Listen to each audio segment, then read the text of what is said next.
Unit 3, it's about clarifying and demonstrating how to make models. Introduction under this unit. This unit will focus on the 3D themes in visual arts. We will look at the making models using mostly clay, but you must not forget that we still use the elements and principle of art also in modeling. Why do we need that? Because we need to keep our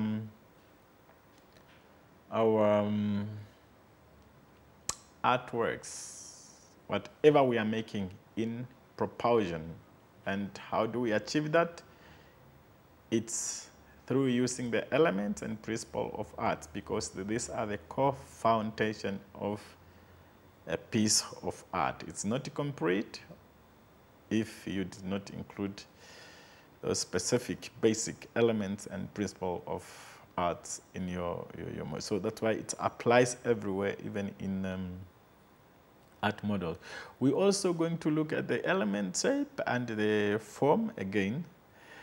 This time the focus will be on form, because we will concentrate on modeling and the constructing. And I should be clear here that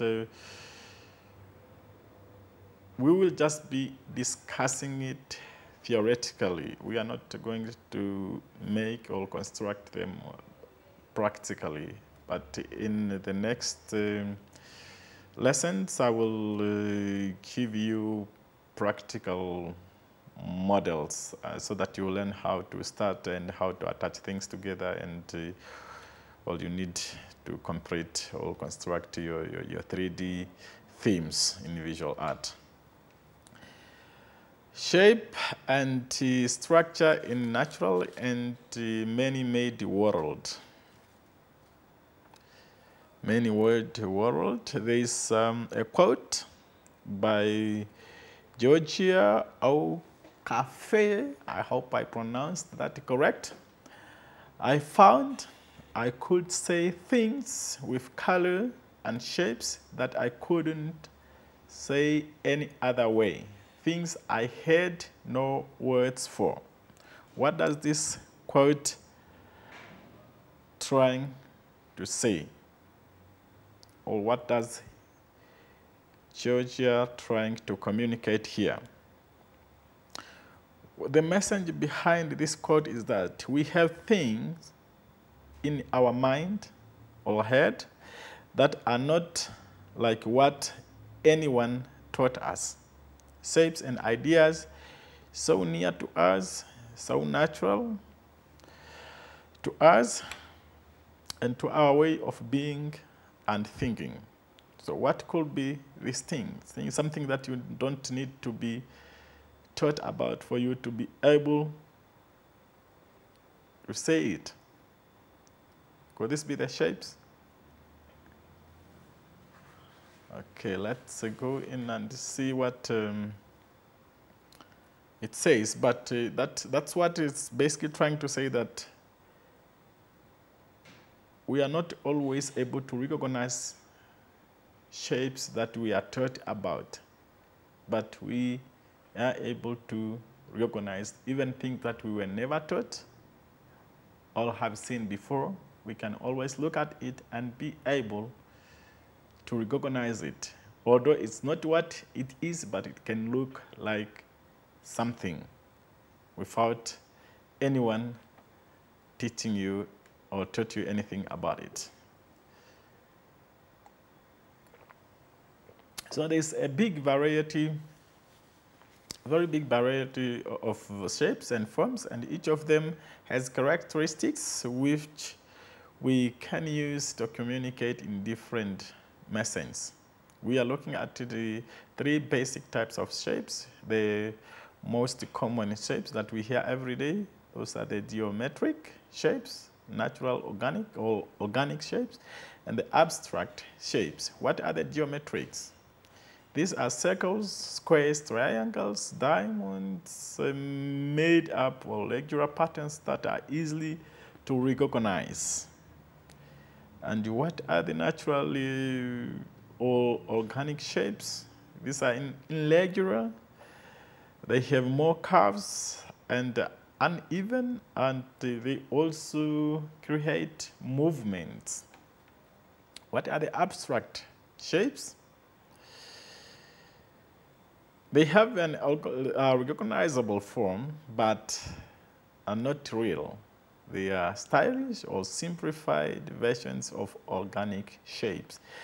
Anything that is abstract, it's something that is not abstract, is the opposite of realistic. Realistic is things the learner draws as it is, but abstract, they just give a figure or a symbol of how it almost looks like, but they don't go into details of how it really looks like. They just give a figure. It's like it says they are just styles or simplified versions of organic shapes. So instead of drawing your hand as it is, by looking at it, maybe then you can just, it should be an abstract. You are not interested in details, but you just want to show that somewhere out there is a human hand figure. 3.1.2, designer uses shapes to organize information through connection and separation, symbolize different ideas, create movements, texture, and depth, convey mood and emotions, emphasize and create entry points and areas of. This is a straightforward. What do designers? And when we talk about designers, what designers comes into our mind? It can be graphic design, fashion design, or whoever that comes up with something new. They use shapes to put and to create the movement, texture, and depth within by using those shapes. Shapes can be either positive or negative. What does it mean? Shapes can be either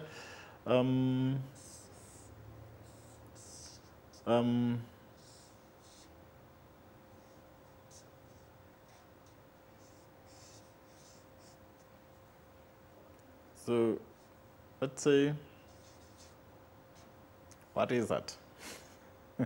I don't know if you can see this, but yes, good. So shape, in this rough sketch, I'm just trying to demonstrate to you what it means by a shape can be either positive or negative. What are the positive shapes? A positive shape in an artwork, it's the shape that you are interested in. And the negative space is the space that surrounds your shapes of interest. So in this case, we could say the human figure here could be the positive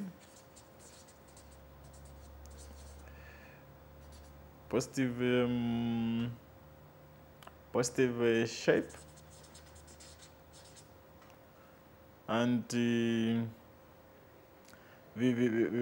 space, which we can even also just color it up, because we are not really interested in this space here. This can be your negative shape. So that is the difference.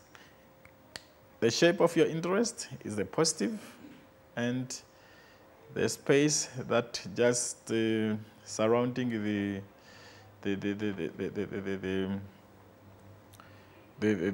space of, your shape of interest, it's what is known as a negative space. You are not really interested in that one. You are just interested in your positive. But they can sometimes at points they can also create or add more value to your shape of interest.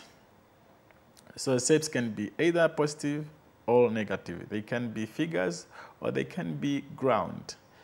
Be conscious of shapes you form with negative spaces, as these are just as not more important the shapes you form with positive spaces. They need each other. Otherwise, your positive space will be in the air and with no basement. 3.2, the relationship between shape and the meaning of symbolism or symbolism in art. The different characteristics of shape convey different moods and meanings. There are truly an endless variety of shapes and the combination of shapes, each communicating its own meaning and message. We have spoken of the geometric shapes that suggest organization, and the efficiency, they suggest the structure. Geometric shapes tend to be symmetrical, further suggesting orders. And the natural or organic shapes tend to be pleasing and comforting, while they can be man-made. Ink blots, that's an example. They are more typical representative of shapes found in nature, such as leaves, rocks, and clouds. Organic shapes add interest and reinforce themes. Abstract shapes, typographic gems or abstract shapes to represent letters, icons, are abstract shapes to represent ideas and concepts. Some abstract shapes have near universal recognition, like ones we use in the software. So the most important thing, that's the example here, that icons are abstract shapes. And what do they represent? Instead of writing the whole idea, you use an icon, then you are able to recognize what that is or what that icon represents.